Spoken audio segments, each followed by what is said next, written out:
Hello दोस्तों, इस video में पाषाण काल से संबंधित समस्त फैक्ट्स को पढ़ेंगे। उसके बाद महत्वपूर्ण पीवाइक्यू को भी हम करेंगे।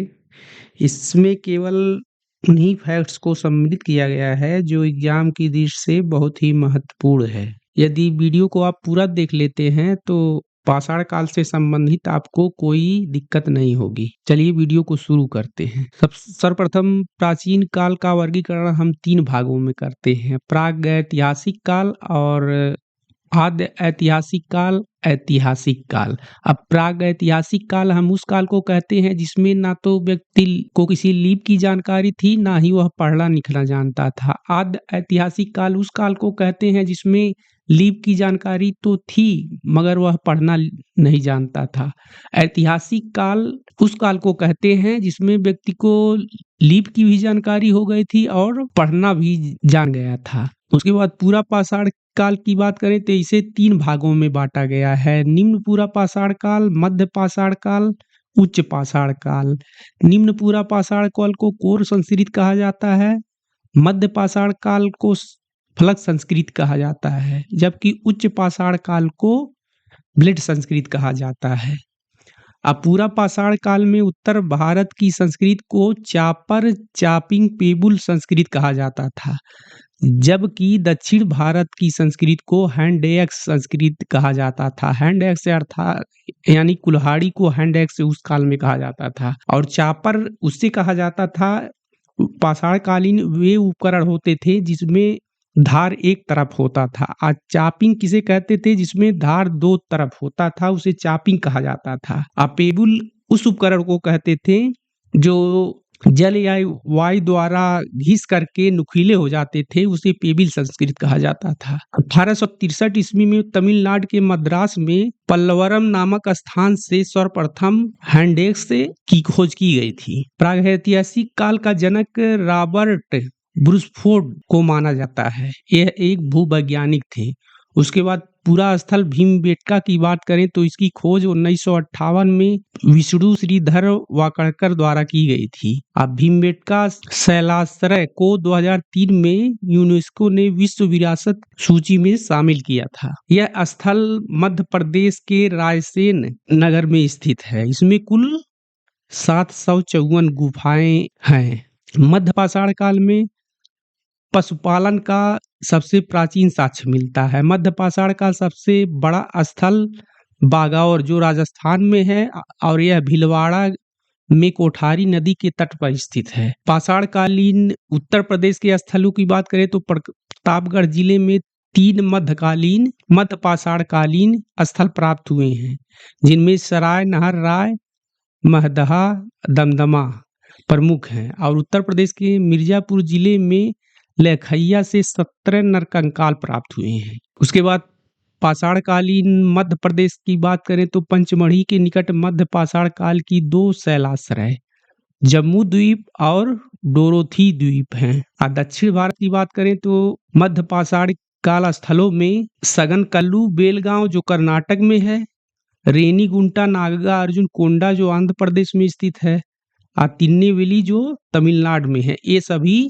पाषाण कालीन यहाँ पर स्थल हैं। नव पाषाण काल की बात करें तो इस काल को जॉन लुबाक ने नियोलिथिक काल कहा। अब मेहरगढ़ की बात करें तो यहाँ से तांबा गलाने का स्पष्ट प्रमाण मिलता है। यहाँ से गेहूं की 3 एवं जौ की 2 किस्मों की खेती के संकेत मिलते हैं।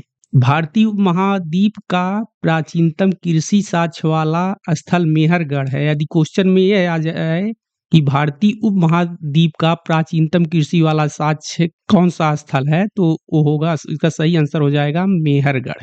मेहरगढ़ पाकिस्तान के बलूचिस्तान प्रांत में स्थित है। इसे रोटी की टोकरी कहा जाता था। मेहरगढ़ से अंगूर एवं कपास की खेती के भी प्रमाण मिले हैं। पशुपालन का प्राचीनतम साक्ष्य भी मेहरगढ़ से प्राप्त हुए हैं। लहुरा देव यह उत्तर प्रदेश के संतकबीर नगर जिला में स्थित है। भारत में कृषि का प्राचीनतम साक्ष्य यहाँ से प्राप्त हुआ है। लहुरा देव अब चावल का प्राचीनतम साक्ष्य यहीं से प्राप्त हुआ है। पहले कोल्डिहवा माना जाता था। कोल्डिहवा उत्तर प्रदेश के प्रयागराज जिले में बेलन नदी के तट पर स्थित है। भारत में चावल के प्राचीनतम साक्ष्य यहीं से मिलते हैं।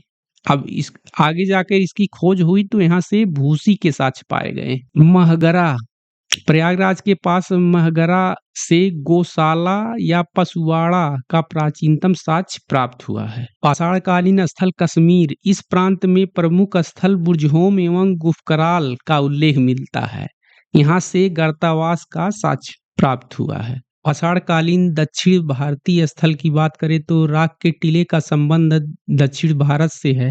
राख के टीले का साक्ष्य हमें अतनूर, पुद्गल, अलवाई तथा कोडिक्कल से प्राप्त हुआ है। अन्य फैक्ट्स की बात करें तो मानव द्वारा प्रयोग किया गया पहला अनाज जौ जो उत्तर भारत में प्राप्त हुआ, रागी जो दक्षिण भारत में प्राप्त हुआ था। मानव द्वारा प्रयोग की गई धातु तांबा थी। मानव द्वारा प्रयोग की गई पहला हथियार लाठी एवं पहला वस्त्र वृक्षों की छाल एवं पशुओं की खाल था। कुंभकारी का प्रारंभ भी नव पाषाण काल में हुआ था। मानव का पहला आवास गुफा एवं कंदरा जो प्राकृतिक रूप से था, उसके बाद झोपड़ी जो वह स्वयं बनाकर रहते थे, यह प्रमुख था। उसके बाद पीवाईक्यू को देखते हैं, भीमबेटका की खोज किसने किया था? तो इसका सही आंसर हो जाएगा विकल्प ए, विष्णुधर वाकड़कर। अगले क्वेश्चन पर चलते हैं। मानव द्वारा सर्वप्रथम प्रयुक्त अनाज कौन था? तो इसका सही आंसर हो जाएगा विकल्प सी, जौ। अगला क्वेश्चन है, भारत में किस शिलाश्रय से सर्वाधिक चित्र प्राप्त हुए हैं? तो इसका सही आंसर हो जाएगा विकल्प ए, भीमबेटका। निम्नलिखित में से किस काल को फलक संस्कृत कहा जाता है? तो इसका सही आंसर हो जाएगा विकल्प बी, मध्य पाषाण काल को। क्वेश्चन नंबर 5 और इस वीडियो का आखिरी क्वेश्चन है, निम्नलिखित में से बुर्जहोम नामक पूरा स्थल कहाँ स्थित है? तो इसका सही विकल्प हो जाएगा डी, जम्मू कश्मीर। ये थे समस्त पाषाणकालीन फैक्ट्स और कुछ महत्वपूर्ण पीवाईक्यू। हम मिलते हैं अगले प्राचीन इतिहास के महत्वपूर्ण टॉपिक में।